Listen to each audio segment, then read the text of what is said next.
So, Godzilla and King Kong had really good revitalizations all on their own, right? They had really good. Just heard a noise, sorry. They had really good Gareth Edwards. Was that the Gareth Evans? Sorry.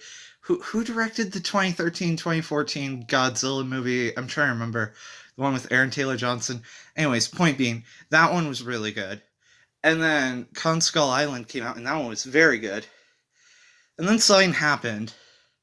They started listening to their audiences, but not exactly the most, uh, how I put this.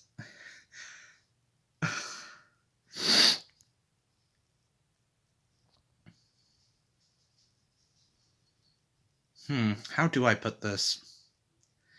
Try and figure out how to put this without offending people.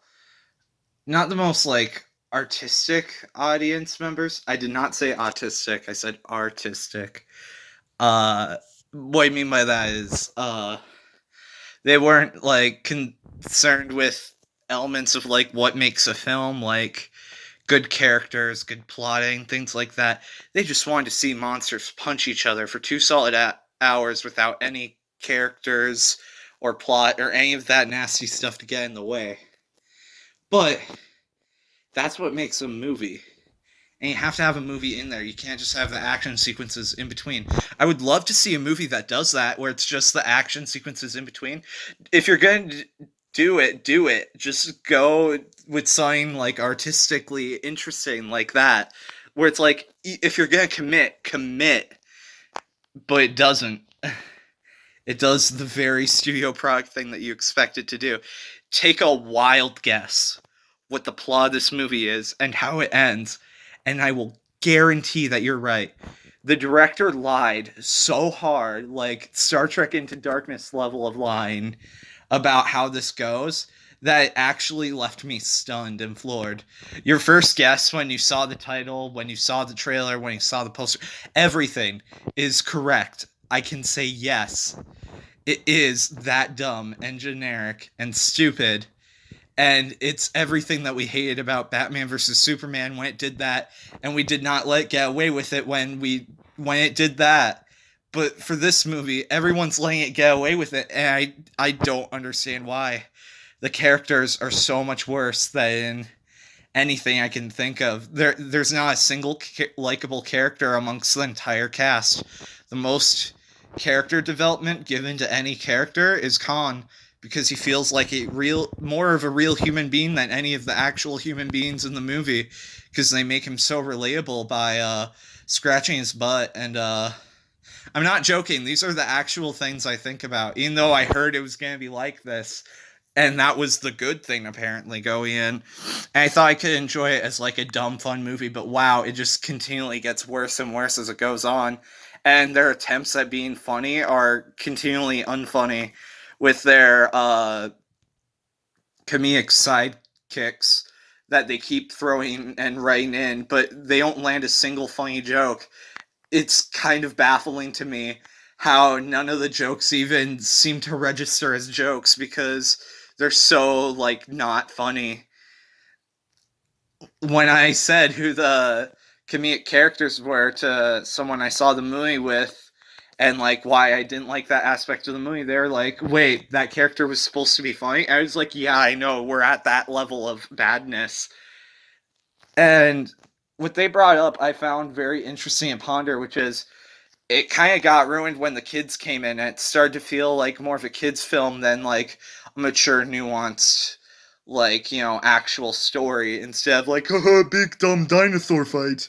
Like, like a CGI versus CGI, just glob of nothing. And it's not even like very entertaining.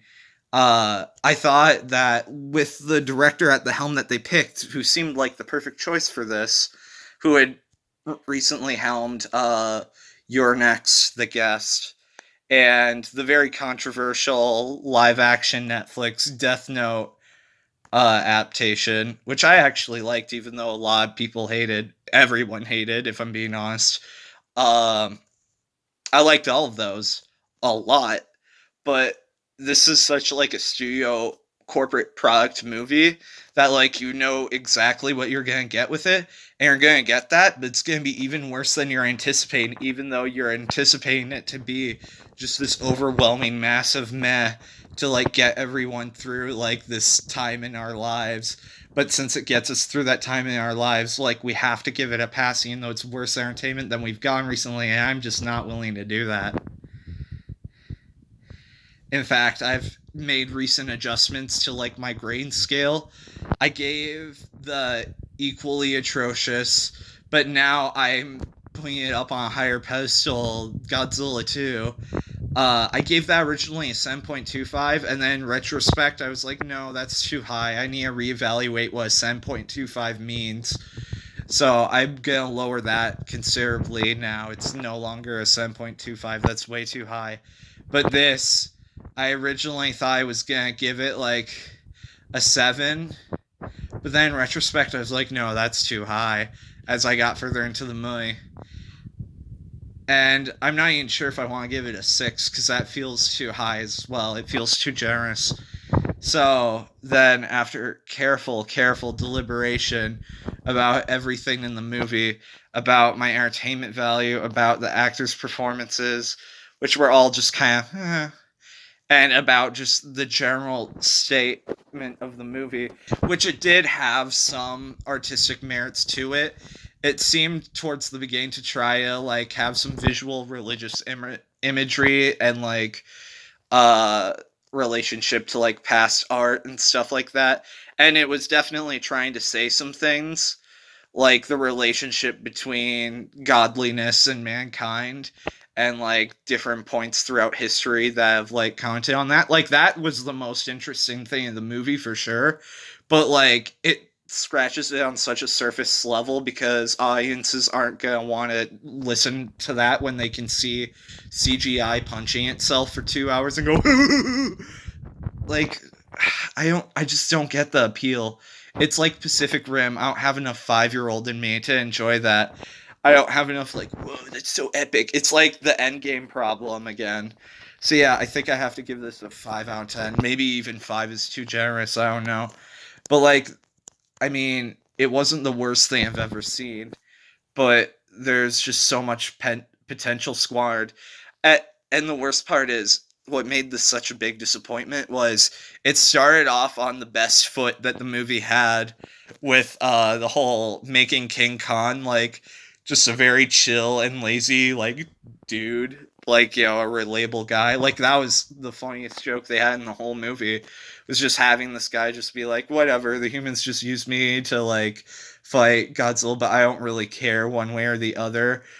It like that was a very funny plot development, like him like taking showers in the rain and the waterfall and stuff like that. Like that's all funny stuff, but like there wasn't enough like humor like that. All the other humor in the movie was way too try hard instead of like more simplistic, because I feel like the movie wants to be simplistic, but then it has to throw in all these like contrived complicated things, and which makes it worse. And yeah, it's just a disappointment on so many fronts. What they should have done was, one, not lie in their marketing. Two, actually had one of the characters kill the other one, but then that would make them lose so much money. But, you know, whatever. Uh, you know, you could probably bring them back in the sequel. I mean, BVS even did that eventually, so like, but they couldn't even do what BVS did. They didn't even have that many guts. It's just, there's, you get how disappointed I am about this, right?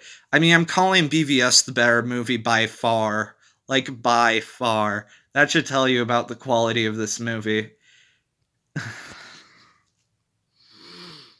Why is this movie such a hit? I don't understand. Someone explain it to me, please. I don't get it. I don't get it.